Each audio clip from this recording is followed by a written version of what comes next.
Jeder von uns hat nun mal seine Gründe, das ist ja das Furchterregende. Es gibt doch immer einen Weg, die Handlungen zu rechtfertigen, ganz egal, wie teuflisch sie sind. Ich glaube, keiner sollte nach dem beurteilt werden, was er denkt oder sagt, sondern nur nach dem, was er tut.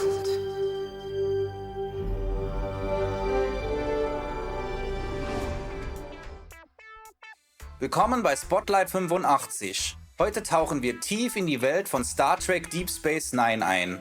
Wir betrachten heute nicht die Ermächtigung der Propheten oder der Paargeister, die eine generelle Metaebene im Spannungsbogen darstellt. Wir betrachten die Ermächtigungen im Einzelfall und auf Völkerebene. Das klingt erstmal trocken, ist aber im Prinzip, wer schafft's vom Tellerwäscher zum Millionär. Wir schauen uns an, wie Figuren aus der Unterdrückung heraus nach oben klettern. Manchmal edel, manchmal eher so, hallo, ich bin Gul Dukat und ich habe da diesen riesen Größenwahn im Angebot. Von Rom, der es vom ewigen Sidekick zum großen Nagus bringt, über Kira Nerys, die Bayo mit purem Willen zusammenhält, bis hin zu Charakteren wie Martok, Kaiwin, Garak, Odo und den Marquis. Jeder von ihnen zeigt, wie unterschiedlich Macht genutzt oder missbraucht werden kann. Kurz gesagt, Deep Space Nine ist quasi Game of Thrones im Weltall, nur mit Omox, noch größeren Intrigen und einem Wurmloch, das einen Krieg der Sterne im 24. Jahrhundert ermöglicht. Beginnen wir mit Ermächtigungen auf gesellschaftlicher Ebene. Die bajoranische Besetzung, Ermächtigung durch Widerstand oder wie man Cardassianer zur Weißglut treibt. Die Cardassianer besetzten Bajor, plünderten Ressourcen und unterdrückten das Volk. Quasi galaktischer Kolonialismus Deluxe. Aber die Bajoraner, die ließen sich nicht kleinkriegen, sondern fanden ihre Stärke im Widerstand. Wenn Sie dabei gewesen wären, als wir vor 12 Jahren das Lager befreit haben. Wenn Sie gesehen hätten, was ich sah. Die vielen toten Bajoraner. Misshandelt, verhungert. Kennen Sie die kardassianische Politik? Ich rede nicht von den vielen Morden. Mord war nur das Ende des Vergnügens. Zuerst kam die Demütigung. Mütter vergewaltigt vor ihren Kindern. Die Männer verprügelt, dass sie nicht mehr zu erkennen waren. Und alte Bajoraner wurden lebendig begraben, weil sie die Arbeit nicht mehr geschafft haben. Bestes Beispiel Kira Nerys, frühere Widerstandskämpferin, heute knallharte Offizierin auf Deep Space Nine. Als sie einen vermeintlichen Kriegsverbrecher Maritza mit ihrer Perspektive konfrontiert, zeigt sie dabei, bajoranischer Kampfgeist ist nicht nur explosiv, sondern auch emotional. Aber klar, dieses Ich vertraue keinem Cardassianer-Mindset erschwert die Bajor-Föderationsaufnahme womöglich. Und dann, als die Cardassianer vom Dominion unterdrückt wurden, wird sie in Sternenflottenuniform zum Terroristentrainer. Denn wer wäre besser geeignet als sie hierfür? Ein besseres Beispiel für Ironie des Schicksals ist in Deep Space Nine wohl nicht zu finden. Die Moral der Geschichte: Widerstand kann dich stark machen, aber auch ziemlich stur. Man weiß dabei aber nie, welche Pläne das Schicksal mit einem hat. In Bajors Fall ging die Sache besser aus als für Cardassia. Bajor gegen die Föderation, Autonomie, Machtspiele und spirituelle Superkräfte. Nach der kardassianischen Besatzung will Bajor endlich selbst das Heft in die Hand nehmen und die provisorische Regierung schaut dabei misstrauisch auf die Föderation. Schon anfangs zeigt Kira Fremdherrschaft? Danke, nein. Ich vermute, Sie wollen das Büro übernehmen. Zunächst einmal wollte ich Hallo sagen und dann das Büro übernehmen. Aber wir können die Reihenfolge auch gerne ändern. Hallo. Ist Ihnen irgendwas auf den Magen geschlagen? Das sollten Sie mich lieber nicht fragen, Commander. Wieso nicht? Weil ich die schlechte Angewohnheit habe, die Wahrheit zu sagen. Selbst wenn die Leute sie nicht hören wollen. Vielleicht möchte ich sie hören. Ich glaube nicht, dass die Föderation das Recht hat, sich hier einzumischen.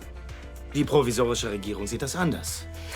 Die provisorische Regierung und ich sind in vielem unterschiedlicher Meinung. Darum haben die mich auch auf diesen verfluchten Posten beordert. Später versucht Minister Jaro, die Föderation mit einem Putsch loszuwerden. Spoiler, klappt nicht so richtig. Durch den gescheiterten Putsch, aber mit der Bewahrung Bajors Autonomie durch die Nichtaufnahme in die Föderation entsteht im Verlauf eine kriegsentscheidende Entwicklung.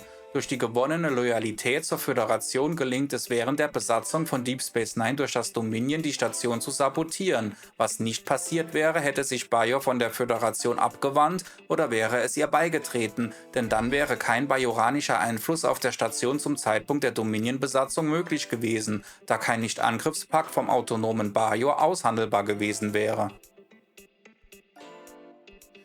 Die Marquis, Rebellen mit Herz oder wie man Ärger für die Föderation macht. Die Maquis-Kolonisten, die genug von kardassianischer Unterdrückung hatten und dachten, hey, wenn wir schon Ärger machen, dann richtig. Ich hab dich zuerst gar nicht erkannt, so ohne Uniform.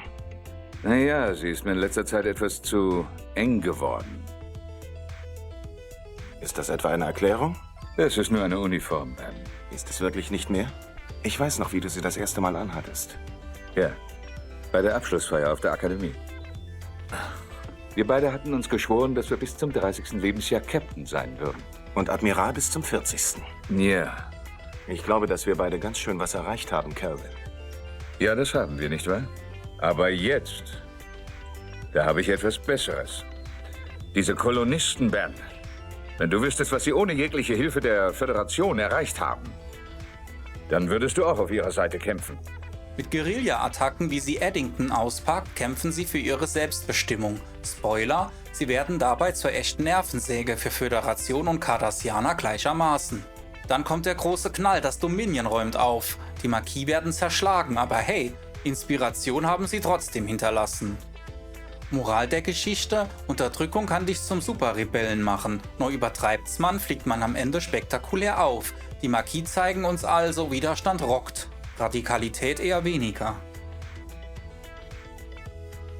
Das Dominion, Kontrolle, Chaos und ein bisschen Drama. Die ultimativen Puppenspieler im Star Trek-Universum. Sie unterwandern Klingonen, Cardassianer und sogar die Föderation, um Macht zu sichern und zeigen damit, wie Ermächtigung und ihre Zerbrechlichkeit Hand in Hand gehen. So schlüpft ein Gründer als Martok in die klingonische Führung, löst einen Krieg gegen die Föderation aus und bringt das ganze Reich ins Wanken. Auch sorgen Wechselbälger für Misstrauen innerhalb der Föderation, hinterhältig, clever und typisch Dominion. Es ist mir egal, ob es vernünftig ist oder nicht. Aber wenn der Sohn seinem Vater nicht vertrauen Genau kann... da liegt bei meinem Volk das Interesse. Das Vertrauen und das gegenseitige Verständnis zu unterwandern, das die Grundlage der Föderation bildet. Ja, aber was ist, wenn mein Vater recht hat und sich all unsere Vorsichtsmaßnahmen als nutzlos herausstellt? Vielleicht wird das geschehen. Aber das heißt doch nicht, dass wir aufgeben sollten. Mein Volk ist bereits hier. Und Sie müssen sie mit allem bekämpfen, was sie haben. Cardassia wird zwar von Gul Dukat angeführt, doch als Teil des Dominions werden die Fäden von anderen weitergezogen. Jem'Hadar und Water halten alles unter Kontrolle, genetisch programmiert, abhängig von Ketracel White, quasi die ultimative Armee. Am Ende stürzt der kardassianische Widerstand unter Damar das Dominion.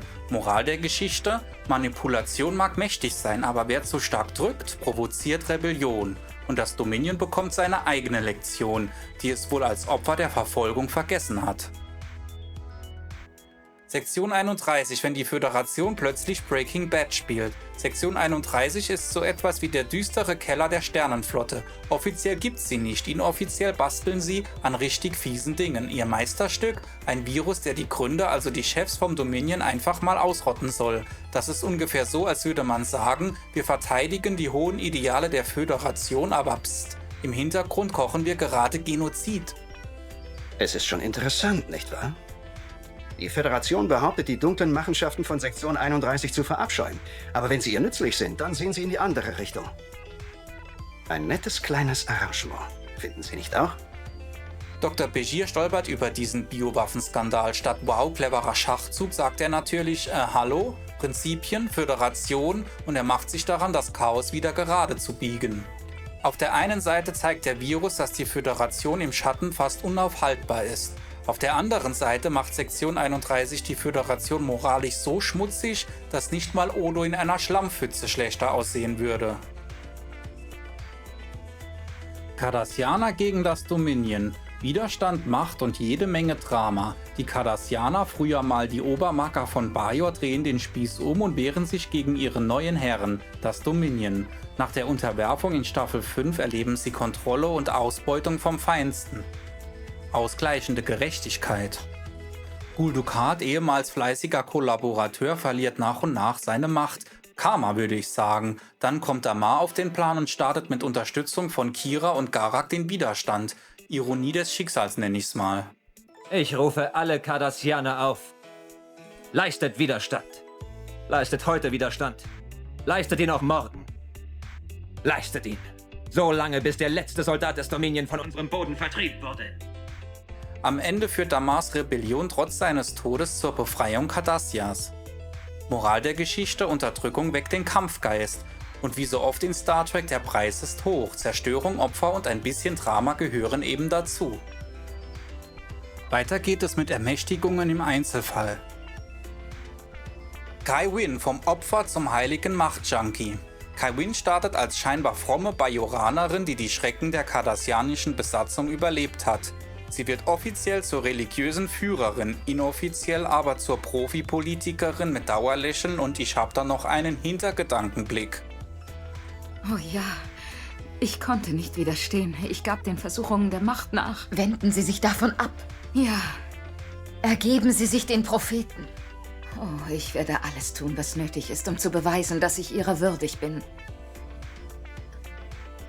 Alles wird sich ändern, sobald Sie vom Amt der Kai zurücktreten. Sie werden sehen. Wie bitte? Zurücktreten? Ja, aber wieso sollte ich das tun? Ich werde vom Bajor doch gebraucht. Wir nennen's der Besitz von Macht. Ist das, was Sie auf den falschen Weg führte. Begreifen Sie denn nicht, was ich sagen will? Ich habe beschlossen, mich zu ändern. Wenn die Propheten gewollt hätten, dass ich zurücktrete, dann hätten sie mir das sicher auch gesagt. Sie benutzen nicht immer Worte, um Ihre Wünsche mitzuteilen. Manchmal sprechen Sie mit uns, indem Sie unsere Herzen berühren. Aber Sie würden es wissen, wenn Sie das getan hätten. Winns Karriere ist ein Mix aus Gebeten und Intrigen. Sie schiebt sich mit ein bisschen Manipulation auf den Kai-Thron, ganz ohne göttliches Wunder, oder doch? Und mit viel politischem Fingerspitzengefühl und Ellenbogen. Später geht sie sogar eine Allianz mit Dukat ein. Und ganz ehrlich, wenn man den Typ als Geschäftspartner wählt, weiß man, dass man auf dünnem Eis läuft, mitten in der Hölle. Im Serienfinale versucht Winn den ultimativen Coup, die Parkgeister erwecken und sich zur Über-Kai aufschwingen. Blöd nur, dass Dukat sie gnadenlos hintergeht. Ergebnis? Sie stirbt, ohne Ruhm, ohne Macht und ohne Parkgeister-Abo. Winn zeigt, wie gefährlich es ist, das Karma zu hintergehen, so nach dem Motto, wenn Ehrgeiz größer ist als Spiritualität. Ihr Drang nach Bedeutung macht sie einflussreich, aber ihr Minderwertigkeitskomplex verwandelt sie vom scheinbar heiligen Vorbild zur tragischen Figur, mit der Aura von Chef im Tempel, aber nicht in der Geschichte. Kira Nerys, von der Rebellin zur Chefin von Deep Space Nine. Kira startet als knallharte Bajoranerin, die die kardassianische Besatzung am eigenen Leib erlebt hat. Sie ist eine Ex-Widerstandskämpferin, die jetzt plötzlich Büroarbeit und Politik auf Deep Space Nine machen soll. Nicht gerade ihr Traumjob. Es war nicht Ihre Welt. 50 Jahre lang haben Sie unseren Planeten geplündert, unser Volk getötet. Sie haben auf unserem Land gelebt und uns das Essen aus dem Mund gestohlen. Und es ist mir egal, ob Sie einen Phaser in der Hand hielten oder anderen Getränke servierten. Sie waren alle schuldig und Sie waren alle legitime Ziele. Und genau das macht sie zur Mörderin. Wahlloses Töten, keinerlei Sinn für Moral. Kein einziger Gedanke an die Folgen ihrer Taten. Das ist es, was mich von Ihnen unterscheidet. Ich war Soldat. Sie sind nur ein verbitterter alter Mann, der sich rächen will. Kiras Stärke kommt aus zwei Dingen: ihrem unerschütterlichen Glauben an Bajor und ihrem Dickkopf. Durch ihre Zusammenarbeit mit Sisko lernt sie, dass Führung mehr ist als nur Widerstand leisten. Schritt für Schritt klettert sie die Karriereleiter hoch, vom Major zum Colonel, und das alles, ohne ihre Kante zu verlieren. Im Serienfinale übernimmt Kira schließlich die Leitung von Deep Space Nine. Sie wird zum Symbol für Bajors Neuanfang, von der Kämpferin zur offiziellen Stationschefin. Kira zeigt, dass ein Karma existiert. Sie wächst von einer Terroristin zu einer Führungskraft. Aber wehe, man legt sich mit ihren Idealen an. Ihre Prinzipien sind manchmal so kompromisslos, dass es kracht. Garak kann ein Lied davon singen. Gul Dukat, vom Big Boss zum Wahnsinnigen im Dämonenclub. Dukat startet als der gefürchtete Präfekt von Bajor, quasi der Chefbösewicht mit Uniform und Dauerselbstunzufriedenheit. Schon anfangs wird klar, er ist machtbesessen, selbstverliebt und absolut davon überzeugt, dass die Galaxis ihn einfach lieben muss. Spoiler, tut sie nicht. Ich weiß, dass Sie das jetzt ganz sicher nicht akzeptieren, aber ich glaube ganz fest, dass die Besatzungszeit Bajor in gewisser Weise geholfen hat. Und welcher Teil? Die Massaker oder der Tagebau? Ach, wissen Sie, ich verspüre jetzt nicht das Verlangen danach, die Vorzüge der Besatzung mit Ihnen zu erörtern. Ich bin sogar bereit, mittlerweile einzugestehen, dass wir vielleicht ein wenig hart in unseren Methoden waren. Aber Tatsache ist doch, dass das bajoranische Volk jetzt stärker ist als jemals zuvor in den letzten Jahrhunderten. Als wir sie eroberten, waren sie eine schwache, kontemplative Rasse, die fast an ihrer Isolation erstickte. Doch jetzt haben sie ein neues Selbstvertrauen, eine ganz neue Zielstrebigkeit. Ganz zu schweigen von einer Schlüsselrolle in der Zukunft des ganzen Quadranten. Das sehe ich aber völlig anders. Das haben die Bajoraner ganz allein erreicht, nicht durch die Cardassianer. Tja, denken Sie, was Sie wollen. Aber ich glaube, dass die Zeit kommt, in der Bajor und Cardassia nicht mehr nur Alliierte, sondern auch in Einigkeit zu sehr engen Freunden werden können. Bajor und Cardassia? Schon möglich. Aber wir beide? Das bezweifle ich. Ducats Karriere dreht sich um Kontrolle und Selbstdarstellung. Es zeigt sich, dass er selbst Computerprogramme so manipulieren kann, dass alle nur noch seinen Namen schreien.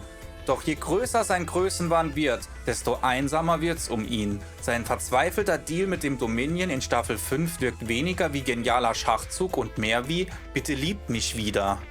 Es kommt allerdings zum berühmten Hochmut kommt vor dem Fall. Ducat verliert alles, seine Macht, seine Tochter Sial und irgendwann auch den Rest seiner geistigen Stabilität. Wir sehen ihn in den Wahnsinn abrutschen und am Ende landet er als Diener der Paargeister, quasi ein Dämonenpraktikant im All-Inclusive Höllenabo.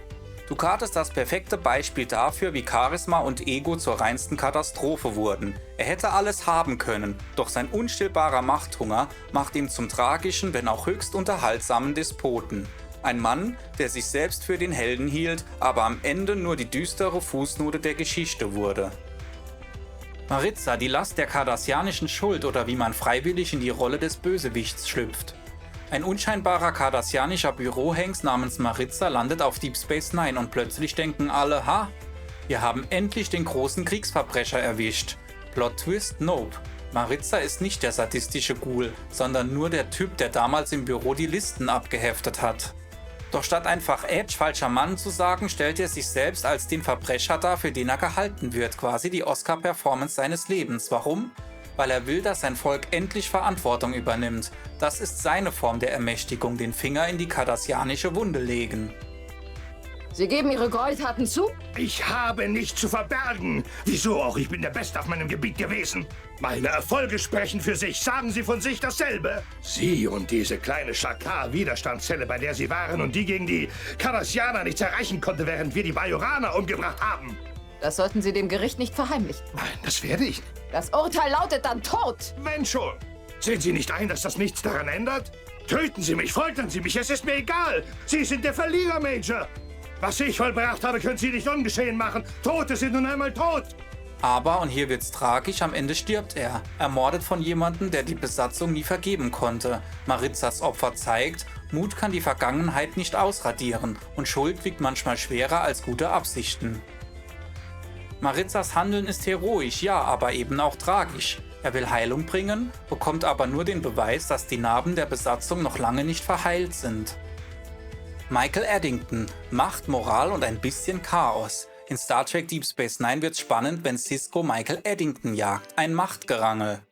Eddington hat die Sternenflotte hintergangen und die Marquis unterstützt. Klar, dass Sisko da ordentlich gekränkt ist. Pflichtgefühl trifft verletzten Stolz, also setzt er die Defiant auf ihn an.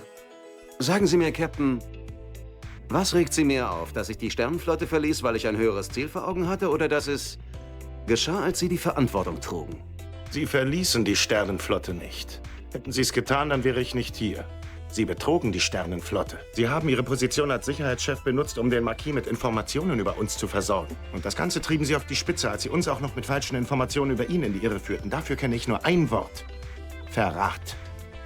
Es wird sogar richtig dramatisch. Sisko vergiftet ein Marquis-System, um Eddington zur Kapitulation zu zwingen. Machtvoll? Definitiv. Moralisch okay? Naja, eher Grauzone. Eddington gibt auf, heldenhaft bis zum Schluss und Sisko hat seinen Sieg sicher. Aber die ganze Aktion hinterlässt Narben. Ein perfektes Beispiel, wie Macht Stärke verleiht und gleichzeitig dafür sorgt, dass man später beim Kaffee grübeln muss, ob man wirklich alles richtig gemacht hat. Joran Dex, Macht, Musik und ein bisschen Chaos. Joran Belar, Drillmusiker, früherer Dex-Wirt und nun ja, ein Mörder. Wir sehen, wie seine Erinnerungen von der Drill-Symbiose-Kommission unterdrückt wurden, angeblich zum Schutz der Gesellschaft. Das Ergebnis? Identität gelöscht, Potenzial blockiert, ziemlich unschön. Dann kommt Jadzia ins Spiel und holt Jorans musikalisches Talent zurück. Esli hat später aber die volle Ladung. Sie muss Jorans Talente kanalisieren, um einen Mörder zu fassen. Klar, das stärkt ihre Ermittlungen, aber die dunklen Erinnerungen bringen auch ordentlich Chaos in ihr Leben. Joran, der vergessene Wirt. Der Ausgestoßene. Der Mörder. Du hättest sicher nie für möglich gehalten, dass sich dieser kleine Charakterzug als nützlich erweisen würde. Es kommt mir so merkwürdig vor, dich von den anderen zu trennen. Moral von der Geschichte: Jorans posthume Anerkennung durch Esri zeigt, Unterdrückung kann man in Stärke verwandeln. Aber Vorsicht, die dunklen Seiten lauern immer noch. Macht, Talent und Chaos, alles in einem Paket. Gabriel Bell, Sisko als Zeitreiserebell. Deep Space Nine zeigt, wie man aus Unterdrückung echte Power zieht, dank der Bell-Aufstände im 21. Jahrhundert. In San Franciscos Schutzbezirken leiden ausgegrenzte Menschen unter staatlicher Kontrolle. Sie haben damals viele Fehler gemacht. Aber Sie haben auch den Weg geebnet für Dinge, die uns heute selbstverständlich sind. Ich nehme an, das war einer dieser Fehler. Ein furchtbar. Um 2020 gab es derartige Schutzzonen in allen bedeutenden Städten der Vereinigten Staaten. Wieso sind diese Menschen hier? Ist Kriminelle? Nein, Vorbestrafte erhalten keinen Zutritt zu den Schutzzonen. Was haben Sie denn sonst getan? Nichts. Es sind Menschen. Ohne Arbeit oder ohne Wohnung. Deswegen steckt man sie hier rein. Willkommen im 21. Jahrhundert, Doktor. Sisko schlüpft in die Rolle von Gabriel Bell. Mit Reden, Geiselnahmen und einem Hauch heldenhaften Chaos mobilisiert er die Menschen gegen Ungerechtigkeit. Spoiler: Die Aufstände enden blutig, aber die Reformen, die daraus entstehen, ebnen den Weg für die Föderation. Moral der Geschichte: Sisko zeigt, dass man aus Verzweiflung Widerstand schmieden kann. Aber wie so oft bei Star Trek, Macht aus Unterdrückung hat ihren Preis. Gewalt gibt's gratis dazu. Martok. Vom Kerkerinsassen zum Kanzler mit Stil. Martok taucht erstmal nicht als glorreicher Held auf, sondern als ziemlich angeschlagener Gefangener im Dominion-Knast. Statt Ehre und Blutwein gibt's dort Prügel und Jem'Hadar-Aufpasser. Später wird er dann auch noch von Kanzler Gowron klein gehalten. Klingonische Karriereleiter à la Bleib unten, da ist noch Platz. Kanzler, diese Welt ist eine der am stärksten befestigten Stellungen des ganzen kardassianischen Imperiums. 15 Schlachtkreuzer werden ihrer Verteidigung nicht einen Kratzer zufügen. Nun, wenn Ihnen der Mut fehlt, eine harte Schlacht zu kämpfen, dann wäre es vielleicht besser, Sie ziehen sich zurück in Ihr Bett.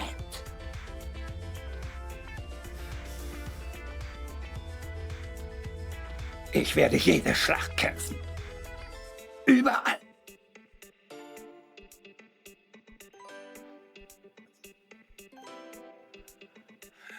Ich tue es für das Reich. So spricht ein wahrer Krieger. Doch Martok ist kein Mann fürs Aufgeben. Mit eiserner Loyalität und einem Ehrenkodex, der selbst Kahless stolz machen würde, kämpft er sich zurück. Er zeigt, wie man eine meuternde Crew wieder eint. Nicht mit Angst, sondern mit Respekt. Und dann ist da noch seine Bromance mit Worf, die ihm den nötigen politischen Rückenwind gibt. Klingonischer Buddy-Film, nur mit mehr Butlets. Am Ende eskaliert es. Worf fordert Gowron heraus und sorgt dafür, dass Martok schließlich Kanzler wird. Zack, vom Gefangenen zum Oberhaupt des Klingonischen Reiches. Klingonischer Traumjob, inklusive Gratis-Blutweinlieferung.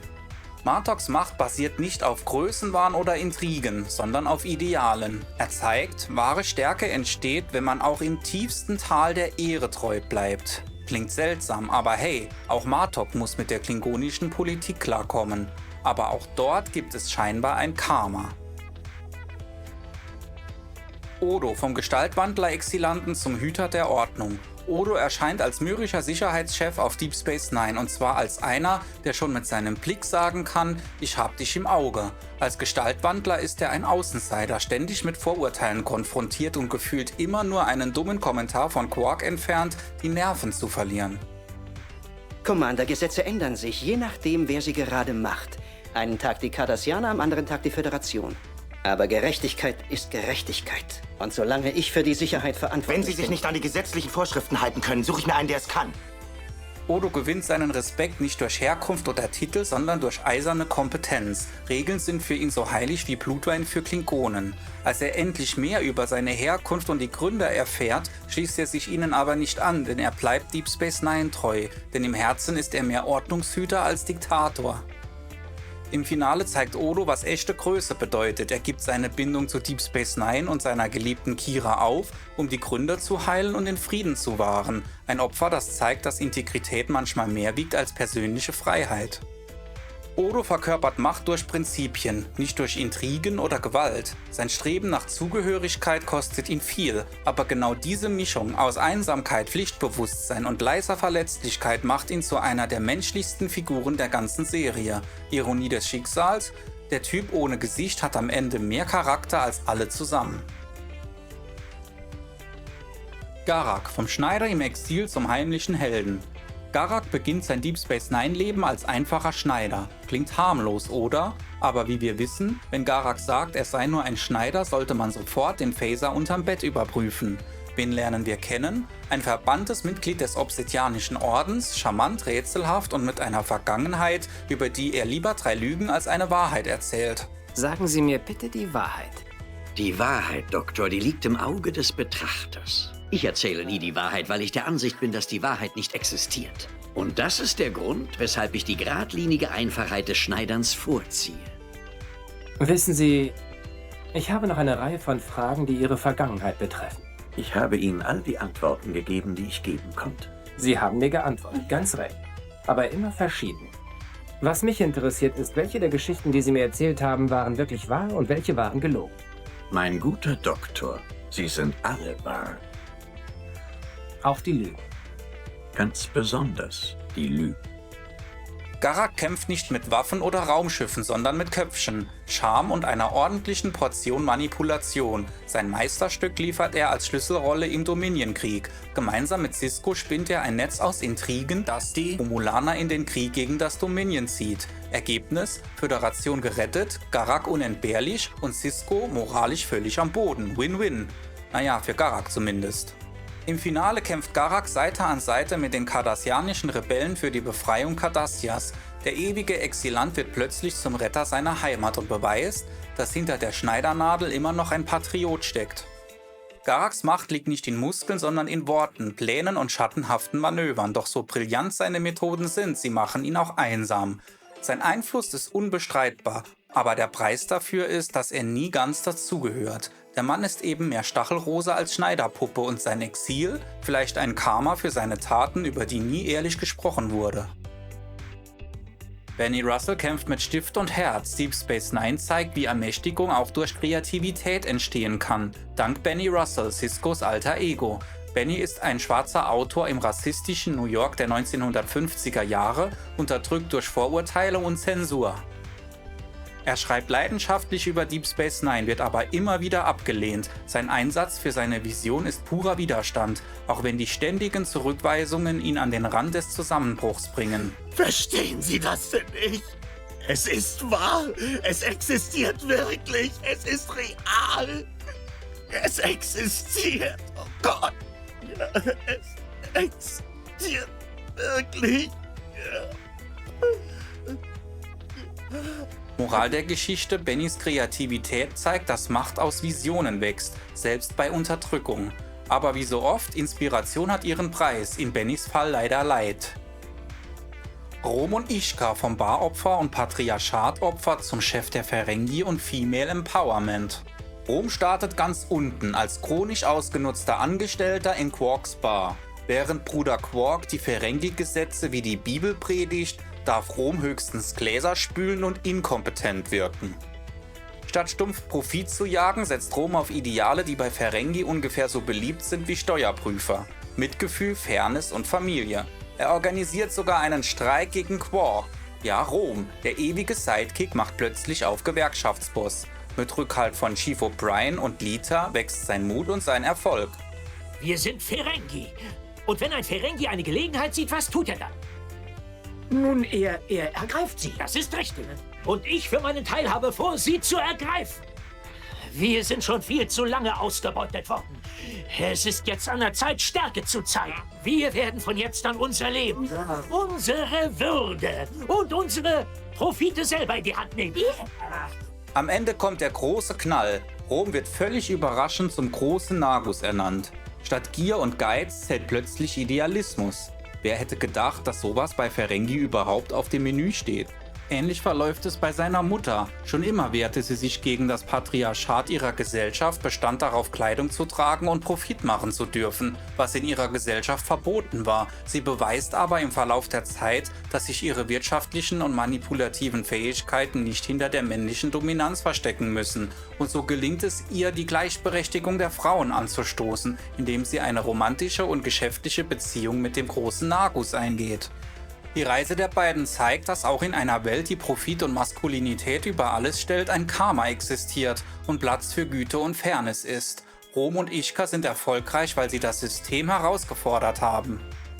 Deep Space Nine zeigt uns, dass Unterdrückung ganz schön viel Power freisetzen kann. Egal ob durch Roms reformerische Ideen, Kiras unerschütterlichen Widerstandsgeist, Martoks Ehrgefühl oder Garaks clevere List. Aber Achtung, Macht hat immer ihren Preis. Ducats Größenwahn endet im Wahnsinn. Wins Ehrgeiz führte zu Verrat. Und die Marquis zahlen den ultimativen Preis für ihre Freiheit. Und die Moral der Geschichte? Ermächtigung bringt heldenhafte Momente, aber auch Tragik. In Deep Space Nine gilt, wer Macht will, muss mit moralischen und persönlichen Konflikten rechnen. Und damit hat Deep Space Nine irgendwie einen Brückenschlag zum Star Wars Franchise geschafft. Auch dort siegt das Gute über das Böse und umgekehrt. Was bei Deep Space Nine aber besser gelungen ist als bei Star Wars meiner Meinung nach, ist die Charakterentwicklung. Die Charaktere sind nicht einfach auf Gut und Böse zu reduzieren, sie sind facettenreicher. Garak und Quark zum Beispiel, sie fallen eigentlich in die Kategorie Böse. Beide haben aber an vielen Stellen bewiesen, dass auch Gutes in ihnen steckt. Sie haben sich sogar zu Lieblinge der Serie entwickelt. Ohne sie wäre Deep Space Nine nicht so unterhaltsam und lebensnah. Dass die gesamte Storyline in ein Schicksal eingebettet ist, das von Propheten und Paargeistern gelenkt wird, gibt dem Ganzen einen religiösen Touch, der aber nicht so im Fokus präsentiert wird, wie es beispielsweise bei Star Wars der Fall ist. Deep Space Nine ist meine Lieblings-Star Trek-Serie, da sie mir Lösungen für reale Machtverhältnisse bietet und mir beigebracht hat, dass man immer auf ein Karma hoffen kann.